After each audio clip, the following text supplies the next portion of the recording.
자, 이번 시간에는요, 바람에 대해서 배워보겠습니다. 바람이 부는 원리는 상당히 쉬운데요. 이번에는 눈만 똑바로 뜨고 조금만 신경을 쓰면요, 앞으로 우리 바람이 부는 원리들에 대해서 너무 쉽게 생각해 줄 수 있습니다. 자, 보겠습니다. 자, 우리 페이지 76쪽입니다.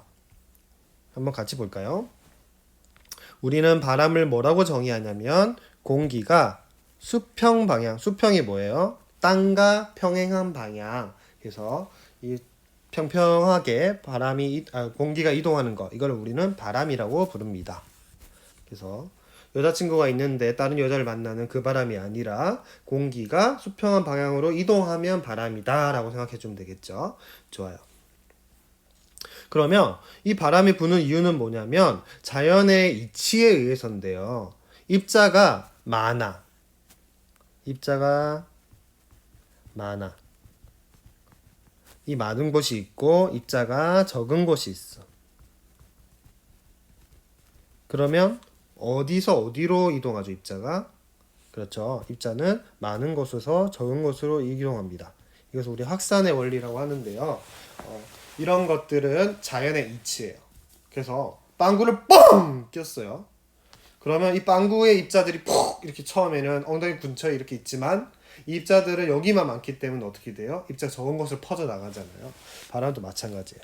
입자가 많다는 것은 압력, 기압이 높은 곳이에요. 그리고 적은 것은 기압이 낮은 곳. 그래서 기압이 높은 곳에서 낮은 곳으로 공기가 이동하더라. 이 말입니다. 그렇구나. 그러면 선생님, 궁극적으로 공기의 양이 비슷해져서 기압의 차이가 없어지는 거 아니에요? 라고 하지만 우리에게는 계속적으로 에너지가 유입되고 이렇게 태양으로부터 복사 에너지 들어오니까 에너지가 유입되고 또 지구 내부에서도 에너지 흐름이라는 게 있잖아요. 그거에 의해서 계속 기압 차이가 생기고 바람이 불게 되는 거예요. 자, 그러면 우리 페이지 77쪽으로 오시면 이런 식으로 돼 있어요. 상대적으로요, 우리 공기가 아니라 지표면이 열을 더 받는 곳이 있고 덜 받는 곳이 있을 거 아니야? 그러면 열을 더 받는 곳은 공기가 어떻게 돼요? 더 뜨거우니까 위로 올라가겠죠? 상승 공기. 그러면 이 상승 공기에 의해서 이렇게 공기가 위로 이렇게 쭉 올라갈 거고요. 또 상대적으로 온도가 낮은 곳은 그것들이 다시 냉각이 되니까 뜨거운 공기가 아래로 내려오게 되겠죠. 그러면 냉각된 공기들이 내려오다가 가열된 쪽에 공기가 비네. 그럼 또 이렇게 이동하겠죠. 이렇게 생각해 주셔도 좋습니다. 그래서 기압이 높은 곳에서 낮은 곳으로 이동한다라고 생각하시면 되겠습니다. 그럼 선생님, 그러면요, 공기가 지표면이 가열이 돼서 따뜻해져서 위로 올라가면 기압이 낮아지는 거예요? 네, 맞아요. 왜냐? 우리 입장에서는 공기들이 어떻게 되는 거야? 위로 올라가 버리는 거니까 입자가 작아지는 거잖아요. 입자들의 양이 적어지는 거니까 기압이 낮아진다. 우리 이렇게 생각합시다. 그냥 지금은 온도가 높으면 기압은 낮다. 오케이. 그리고 지금 상대적으로 냉각되는 부분, 온도가 낮은 부분, 덜 가열된 부분은 지금 공기가 위에서 유입되고 있으니까요. 사람 입장에서, 우리 입장에서는 입자들이 더 많아지니까 기압이 높아진다. 이렇게 생각하면 되겠죠. 그러면 우리는 그냥 이렇게 생각할 거예요. 그리고 그래서 압력은 기압은 높은 곳에서 낮은 곳으로 바람이 부는 것이 맞고요. 우리 입장에서 이렇게 불잖아. 하지만 이렇게 생각하는 것보다 온도로 생각하면 우리가 좀 더 쉽게 생각할 수 있거든요. 그래서 기온이 낮은 곳에서 기온이 높은 곳으로 이동한다. 이렇게 생각하면 훨씬 더 쉬워요. 그래서 지금 한번 보겠습니다. 지금 해륙풍, 계절풍이라는 개념들이 있는데요. 이것도 기온과 연관시키면 좀 더 쉽게 볼 수 있지만 우리 일단은 기본 개념인 기압 개념으로 먼저 설명을 하고 좀 더 쉬운 개념인 온도 개념으로 바람의 방향을 설명해 보도록 하겠습니다. 띠로링. 자, 낮이에요. 낮에는 태양이 딱 높게 떠 있어서 에너지가 엄청나게 유입되고 있잖아요, 지구에. 그러면 지표면과 바다, 우리 바다 쪽을, 바다 해자, 바다 쪽을 가열을 하게 되는데 뭐가 더 빨리 따뜻해질까요? 밀도가 낮은 땅, 우리 육지 쪽이 좀 더 온도가 높게 가열이 돼요.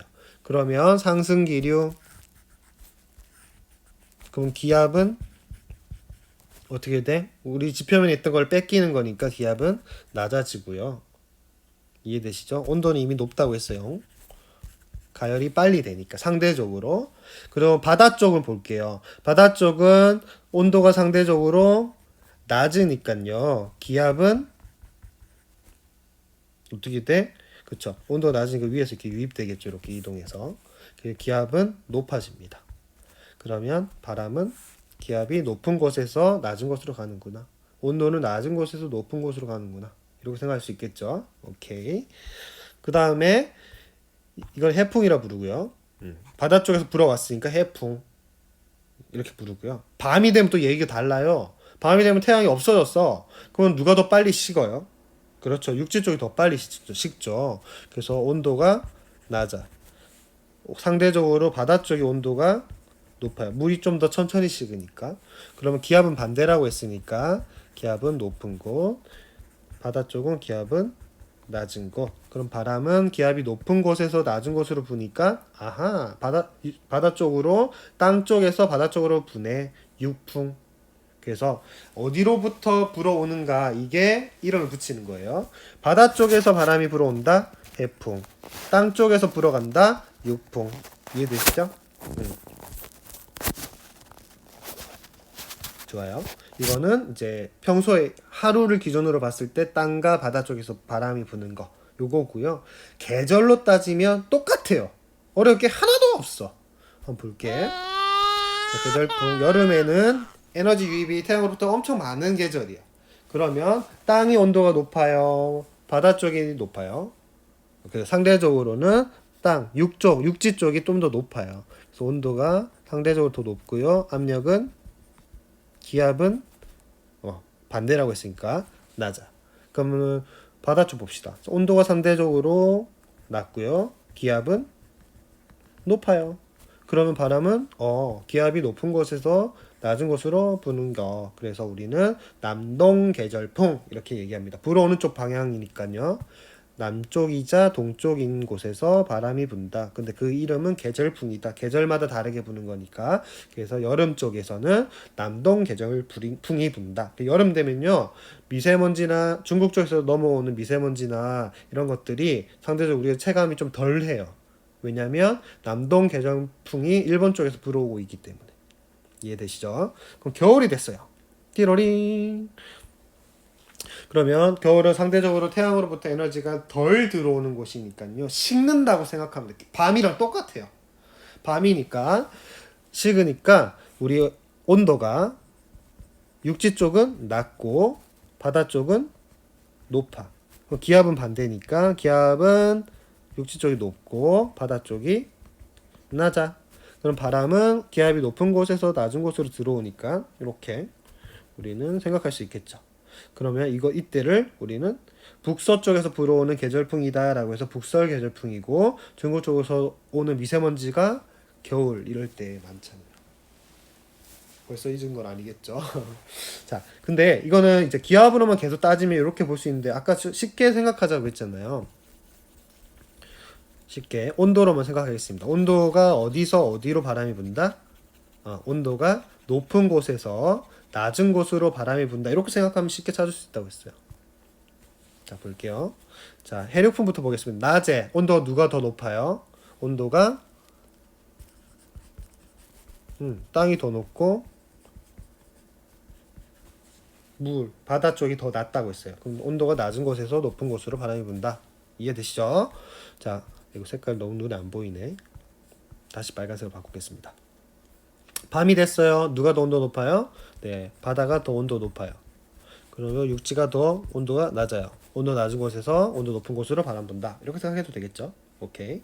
자, 그 다음 여름 됐어요. 계절풍 보겠습니다. 여름은 태양으로부터 에너지 유입이 많을 때니까 가열시키는 거죠. 누가 더 온도가 높죠? 땅이 더 높아. 육지 쪽이 더 온도 높고요. 바다 쪽에서 온도 낮아요. 그 온도 낮은 곳에서 높은 곳으로 바람이 부네요. 방향은 어떻게 된다? 남동 계절풍.